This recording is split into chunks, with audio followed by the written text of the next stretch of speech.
Okay, hi everyone and welcome to part 3, the third and final part of this little series of videos building up this diorama. Since the last video, part 2, the channel's just gone crazy. Loads of views, subscribers, positive comments, lots of nice feedback, really appreciated. It's been fantastic.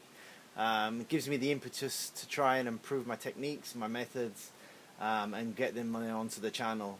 So thank you for that. It's again really appreciated. I've already got some ideas now for the next 2 projects after this one, which can be a bit dangerous. Not always a good idea to start thinking about other things before I've got this finished, so it gives me a reason to try and get this done, and maybe even a bit more quickly. Since the last video of part 2, what I've done is just stuck the model base itself onto the plastic base of the display case, made sure that all fitted properly. And I've also ordered the nameplate that's going to be set into the indent of the resin that I made. That's been ordered from nameitplates.co.uk. It's well recommended. I use them for all my nameplates. Really good value for money. So that's on its way. So for this final video, all I'll be doing is putting the water effects onto the river, running under the bridge, the flow of the river, get some momentum on there. And then also to add the snow to the riverbank, the roadway on the top, obviously the top of the bridge, and then also to the vegetation on the bank. And so for those 2 things, what I'll be using is AK's products, as I mentioned before. There's snow sprinkles, snow micro balloons, water gel transparent, and there's still water. And to help me with that, I'll be using their FAQ book, FAQ dioramas, water, ice and snow. I've used it a few times before, and I'm sure it'll be invaluable to help me with some techniques and some ideas and tips to get how to get these products onto there. And then finally, we just be to paint the last of the final 5 figures. I've got Stalingrad's miniatures 2 children, they'll be on the bridge, and then Verlinden's figures, their soldier, German soldier, will be crossing the bridge, and their 2 German tankers painted up, and they'll be situated just behind the tank, putting their overalls on, and that'll be about it. The final thing I'll probably still do, still thinking about it, but I'll probably add some birch trees set into the side of the bank just to give a little bit more height and a bit more detail, and that'll be about it. So let's crack on.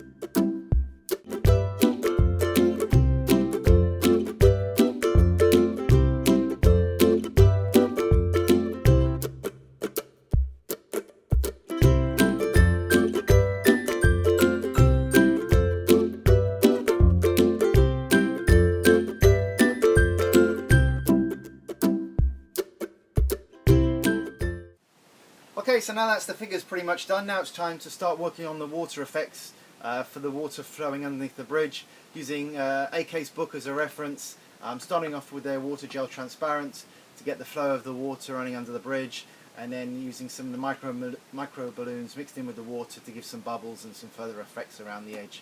So it's the first time I've used these products and first time I've done anything like this, so let's see how it goes. So this is what the water gel transparent looks like. It looks a little bit like PVA glue to begin with, both in appearance and in texture. And then what I did was I started dabbing on the surface of the resin as the book suggested, just using a little bit of sponge and some tweezers, just to start the flow effects of the river. And the ripples do come out quite nicely. You could use a brush as well, I guess, but the sponge application does work quite nicely. And then what I've also seen someone do is using just a dry airbrush and just using the air just to push the gel into the direction that you want the water to flow in. It does take a little bit of practice to get exactly how you want it to end up looking like, but it does work really well. But I also found that the gel does dry quite quickly, so you can only really work on small areas at a time instead of doing the whole thing at once. And this is what it looks like after the initial application. It does look a little bit strange, but it does dry to quite a clear finish, as you can see here. The ripples on the water are quite subtle on the surface, but they are there and the patterns are nice. And then to enhance it even further and to create some foam and some air bubbles on the surface of the water, I just used some of their micro balloons and a little bit of clear water just to create a little bit of a white paste. You don't need too many micro balloons to achieve this, otherwise it's too white. And then I just worked around the rock and around the river bank and then along the surface of the water using a toothpick, and this helped to create quite a natural effect. So now that's the water effect started. It takes about 24 hours for it to dry completely, so whilst that is drying I'm going to start now with the snow effects. I'm using AK snow sprinkles and their snow micro balloons mixed in equal quantities with a little bit of their still water added to help the fluidity. Again, I've never used these products before, so I'll start on a small patch first, make sure I'm happy with how it's looking, and then start to work my way along the roads, along the sides, obviously higher up on the sides, and then onto the bridge. So we'll see how that goes.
Okay, so this is what the final model, almost the final model, looks like now. All the figures are now on the board, as you can see. I'm pretty pleased with how they've turned out, and their positioning, everything. I think it tells the story quite nicely. I've painted up the rock that I made a little larger coming out of the river. It looks a bit better. I think the original one was a bit too submerged once all the resin was built up around it, so that's been made a little bit bigger and looks a bit better. Yesterday what I did, I went into the woods a few hundred yards away from my house and just picked up some loose leaves and some twigs and branches As you can see, it's a pretty good source for stuff for model making. And so what I did with the leaves, I brought them home, took off all the hard stems, and then chopped up the leaves pretty finely, just to sprinkle and scatter around the base of the river bank and onto the road and a few onto the bridge. And then with the twigs, I've taken those apart and glued some of the branches together, made them a sort of a tree shape, using some references from the book. Painted them up to try and look like birch trees, and then all I got to do now with these two is just to add some individual leaves onto the branches. They've almost shed all their leaves, but just to add again a little bit more detail. Speaking of detail, I've added the last two salmon onto the riverbank next to the fisherman. Some he's already caught, wrapped them up in tarpaulin a little, and added some more tarpaulin onto the box so I can add some final detail on. I've painted them on the sprue to make it easier, just a little bit of equipment, and those are going to be added on, scattered around, just to finalise it. And since it was Christmas and it is so cold, I felt a bit sorry for the guys, so I've made a few little bottles of cognac, again just to place around the scene, and a little crate. These are from Mini Art. That's still got to be painted a little bit more and weathered, and again just added on there just to finalize everything. The only thing I am waiting for now is the nameplate to go on the front. That's still not arrived, so what I may do for the final video and photos, just do a temporary one for now, just to show you what it will look like once it's arrived, and add that onto there temporarily. So that's almost about it. Just like to say Happy New Year to everyone, since this is going out on New Year's Eve, and all the best for 2019. As I mentioned in the first few minutes of this video, I've started now the research for my next project for 2019. Started working on what I'm going to be doing, and so here's a little preview I've made.